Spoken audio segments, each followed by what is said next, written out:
नमस्कार दोस्तों, मेरे चैनल नमस्ते जी पर आपका बहुत बहुत स्वागत है। आज मैं आपको सुनाने जा रही हूँ एक कहानी। चलिए शुरू करते हैं। सवेरा होते ही दीप्ति की बंदी बंधाई दिनचर्या आरंभ हो गई थी। कई बार उसे लगता था न कभी सूरज उगना छोड़ेगा और न कभी उसकी दिनचर्या बदलेगी। वही फ्रेश होकर पति और बेटे का पहले नाश्ता, फिर टिफिन तैयार करना, बीच में माँ जी को बैठाकर चाय पकड़ाना और खुद की ठंडी हो चुकी चाय को एक घूंट में गले से नीचे उतारकर सवेरे की चाय की खाना पूर्ति करना। इन सब में एक सेकंड भी इधर होना मतलब स्कूल या ऑफिस में से किसी एक को देरी होना। दीप्ति ने पराठा सेकने के लिए तवा चढ़ाया ही था कि माँ जी की घंटी बज गई। माँ, दीप्ति टिफिन तैयार कर रही है, अभी आती है। अजय ने मोबाइल पर नजर गड़ाए हुए चिल्लाकर जवाब दिया था। मोबाइल के नीचे ताजा अखबार भी इस उम्मीद से खुला पड़ा था कि कोई उस बेचारे पर भी नजर मार ले। लेकिन आज भी अजय की मोबाइल पर फिसलती निगाहों ने नाश्ता समाप्त होने पर उसके पन्ने पलटकर उसे हमेशा की तरह कृतज्ञ मात्र कर दिया। जिसे सही मायनों में उसकी कद्र थी और जो उसका एक एक अक्षर पढ़ना चाहती थी, वह तो सब कामों से निवृत्त होते होते इतना थक जाती थी कि पढ़ने की ऊर्जा ही समाप्त प्राय हो जाती। देर रात गई कभी अकेले लेकर बैठती भी तो अजय यह कहकर रखवा देते, अभी कुछ देर में नया अखबार आ जाएगा, वही पढ़ लेना, सो जाओ और सोने दो। माँ जी की घंटी फिर बजी तो अजय उठ खड़ा हुआ। दीप्ति ने उम्मीद से उस ओर ताका, किंतु निराशा ही हाथ लगी। अजय टिफिन लेकर निकल चुका था। दीप्ति झंझला उठी। हर काम की जिम्मेदारी उसी की क्यों समझी जाती है? अजय भी तो अपनी माँ के पास जाकर पूछ सकते थे कि उन्हें क्या चाहिए, और सिर्फ पूछा ही क्यों, पकड़ा भी तो सकते थे। दीप्ति को आश्चर्य होता। माँ जी की घंटी की तीव्रता और पूर्णवती उसे इतना बेचैन कर दी थी, किंतु अजय के कानों पर जू तक नहीं रेंगती। ठंडी चाय का घूंट हलक से नीचे उतार दीप्ति माँ जी के कमरे की ओर लपकी। ओह, कांपते हाथों से चाय झलक कर बिस्तर और कपड़ों पर फैल गई थी। अपराधी सी गठरी बनी बैठी माँ जी को देखकर दीप्ति के दिल में ढेर सारी सहानुभूति उमड़ आई। अरे आप बोल देती ना कि चाय गिर गई। माँ जी को संभालते दीप्ति अपनी ही अपेक्षा पर शर्मिंदा हो उठी। माँ आजकल बोलते हुए इतना अटकने और हाफने लगी है कि खुद उन दोनों ने ही उन्हें आवाज लगाने की मनाही कर रखी है और समाधान के तौर पर पूजा वाली घंटी उनके पास रख दी है। आपने चाय पी भी या सारी गिर गई? सब गिर, कोई बात नहीं, मैं दूसरी बनाकर लाती हूँ। माँ जी को कांपते हाथों से बिस्तर झाड़ते देख दीप्ति ने उन्हें रोक दिया। सुनीता आने वाली है, अभी सब कर देगी।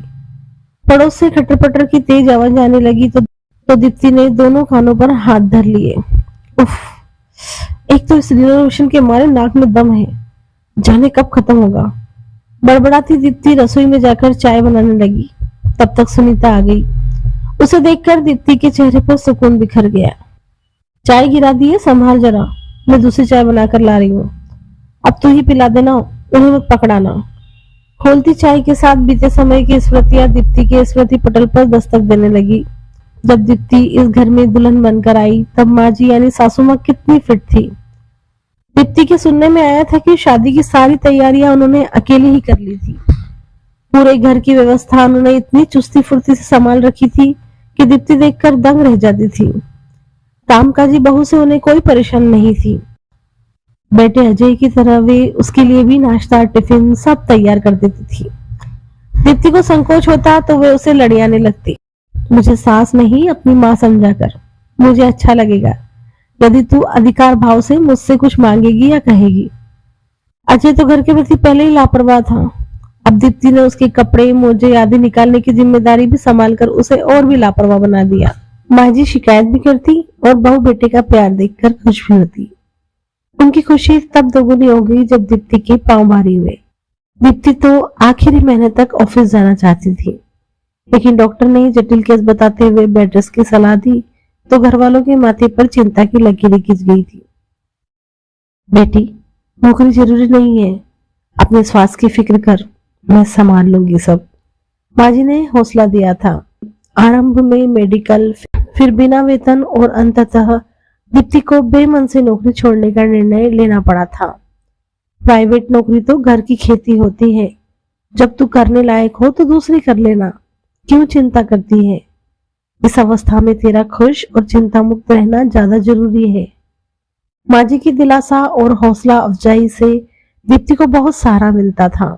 यह शायद माँ जी की अतिशय देखरेख ही थी कि इतने जटिल केस के बावजूद दीप्ति सामान्य प्रसव से पार्थ को जन्म दे पाई थी। अभी भरपूर खुशियां बना भी ना पाए थे कि डॉक्टर ने अगली चेतावनी दे दी थी। डॉक्टर के अनुसार बच्चा बहुत कमजोर था और उसे भरपूर देखरेख की आवश्यकता थी। माँ जी ने एक बार फिर कमर कस ली थी। उनकी हिम्मत देखकर दीप्ति और अजय को भी जोश आ गया था। पार्थ के 2 साल का होते होते डॉक्टर ने भी उसे हरी झंडी दिखा दी थी। दीप्ति ने फिर से नौकरी शुरू करने का मानस बनाना आरंभ किया था कि स्वस्थ हसमुख माँ जी को अचानक ब्रेन स्ट्रोक हो गया। पूरा परिवार हिल गया था। यदि नींव ही डगमगा जाए तो इमारत का अक्षुण खड़े होना कैसे संभव है? समय रहते माँ जी को चिकित्सा उपलब्ध हो जाने से जान तो बच गई, पर शरीर की सारी ऊर्जा निचुड़ सी गई थी। बिना किसी सहारे के उठना बैठना उनके लिए दुर्भर हो गया था। हाथ पांव कमजोरी के कारण कांपते रहते थे। मुंह से कोई शब्द निकलने में इतना प्रयास करना पड़ता था कि शरीर पस्त हो जाता।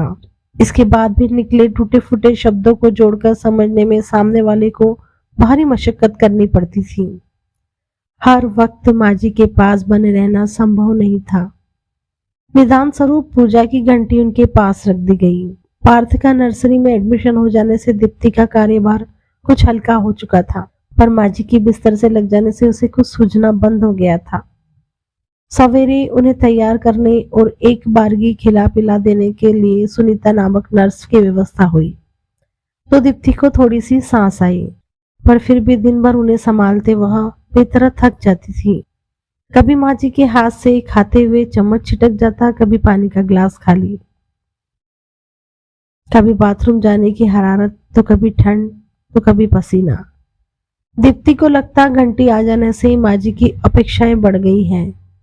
घंटी उनके लिए भले ही राहत लेकर आई हो, पर दीप्ति के लिए तो सिरदर्द बनकर रह गई थी।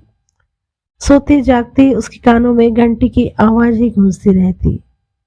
जरा सा अनसुना करने पर घंटी की आवाज तीव्रतर हो जाती और दीप्ति के पहुंचने तक बजती ही रहती। झुंझलाहट से भरी दीप्ति सोचने पर मजबूर हो जाती कि इतना मरेल शरीर जो करवट भी स्वयं नहीं ले पाता, एकाएक इतनी जोर से घंटी बजाने की ताकत कहां से जुटा लेता है। हालांकि यह झुंझलाहट कुछ पलों की ही होती। माँ जी के पास पहुंचकर उनकी जरूरत को जानकर यह सहानुभूति में तब्दील हो जाती थी। एक बार तो माँ जी को फिर से हल्का सा स्ट्रोक आया हुआ था। डॉक्टर ने ऐसी आपातकालीन स्थिति के लिए एक टेबलेट रख दी थी जो तुरंत उनके मुंह में रख देनी होती थी। माँ जी को अब ऐसे किसी खतरे का पूर्वाभास हो जाता। इतनी सेवा शुश्रूषा के बाद भी माँ जी की स्थिति में कोई उल्लेखनीय सुधार नहीं हो रहा था, बल्कि स्वास्थ्य दिन पर दिन गिरता ही जा रहा था। इसके साथ ही तबीयत पूछने आने वाले रिश्तेदारों की आवाजाही बढ़ती जा रही थी। दूर दराज से माँ जी के भाई बहन भाई भतीजे आते तो स्वाभाविक रूप से घर पर ही रुकते। दीप्ति का कार्यभार दुगना तिगना चौगुना तक हो जाता, पर स्थिति की नजाकत समझते हुए वह कार्यभार को संभाले हुए थी। आज सवेरे ही भोपाल वाले मामा जी मामी जी को नाश्ता करवाकर साथ खाना बांधकर रवाना करने के बाद दीप्ति को थकान के मारे चक्कर सा आने लगा था। आज सर्दी भी कड़ाके की थी। अजय और पार्थ का टिफिन तैयार कर वह फिर से रजाई में दुबक गई। अत्यंत गहरी नींद में उसे माँ जी की घंटी बजने का सा आभास हुआ तो वह रजाई में और अंदर सरक गई। अजीब है, वह भी सपने में भी उसके कानों में घंटी ही बजती रहती है। लगभग 2 घंटे की गहरी नींद लेकर दीप्ति उठी तो काफी फ्रेश महसूस कर रही थी। खिड़की से छन छन कर आती धूप बेहद भली लग रही थी। एक भरपूर अंगड़ाई को लेकर दीप्ति ने बिस्तर छोड़ा। अजय और पार्थ जा चुके थे, पर पूरा घर बिखरा पड़ा था। लेकिन नींद पूरी हो चुकने के कारण आज दीप्ति को झुंझलाहट नहीं हुई। मेले कपड़े मशीन को सुपुर्द कर जाते वक्त उसने माँ जी के कमरे में झांका। उड़की हुई रजाई को कोई हलचल न देख उसने राहत की सांस ली। आज तो माँ जी भी भाई भाभी को रवाना कर तान कर सोई लगती है। चलो सोने दो, चाय बनाकर ही उठाऊंगी, तब तक सारा काम समेट लेती हूँ। रसोई समेटी तब तक कपड़े धुल गए थे और फैलाकर दीप्ति नहाने घुस गई। कमाल है, माँ जी आज अभी तक सो रही हैं। हमेशा तो अब तक घंटी बजा ही देती है। चाय चढ़ाती दीप्ति ने सोचा, अब तो सुनीता भी आने वाली है, चलो उसकी बना देती हूँ। दीप्ति ने चाय में पानी डाला ही था कि सुनीता आ गई। तुम्हें ही याद कर रही थी, फटाफट माँ जी को तैयार कर, तब तक चाय तैयार हो जाती है। दरवाजा बंद कर दीप्ति ने प्लेट में रस्क निकाली रही थी कि सुनीता की हड़बड़ी पुकार ने उसे चुका दिया। सुनीता ने नींद में ही माँ जी के गुजर जाने की सूचना दी तो दीप्ति स्तब्ध खड़ी रही। पर अभी तड़के मामा जी मामी जी रवाना हुए तब तो उन्होंने बात की थी, फिर वापस सो गई थी। भूत बनी दीप्ति को कब सुनीता ने बिठाया, अजय को फोन कर बुलाया, दीप्ति को कुछ भी याद नहीं था। सारे रिश्तेदार एकत्रित हुए, दाह संस्कार हुआ। दीप्ति कठपुतली की तरह रिश्तेदारों के निर्देशानुसार सब करती रही। रिश्तेदार उसे ढाढ़स बंधाते, तुमने तो बहुत सेवा की है उनकी, तुम्हारी वजह से ही इतने दिन और जी ली, वरना तो शरीर में शेष रह ही क्या गया था। प्रत्युत्तर में दीप्ति खोई खोई सी उन्हें ताकती रहती। वह किससे कहे कि अपराध बोध का एक कांटा उसके सीने में गहरे तक जो उसे न चैन से सोने देता है, न उठने देता है, न बैठने। क्या उस दिन गहरी नींद में उसने सचमुच माँ जी की घंटी की आवाज सुनी थी, या वह एक सपना मात्र था? यदि माँ जी ने सचमुच घंटी बजाई होती और उसने अनसुना किया होता तो माँ जी और जोर जोर से तब तक घंटी बजाती रहती जब तक वह रजाई छोड़कर उठ न जाती। दीप्ति की अंतरात्मा ने तर्क किया, हाँ तो उन्होंने बजाई थी, खूब जोर जोर से बजाई थी। तुम ही घोड़े बेचकर सोती रही, उन्हें स्ट्रोक आया और सब खत्म। अंदर से दूसरी आवाज ने प्रतिकार किया, नहीं। दीप्ति अकेले में ही जोर से चिल्ला उठी।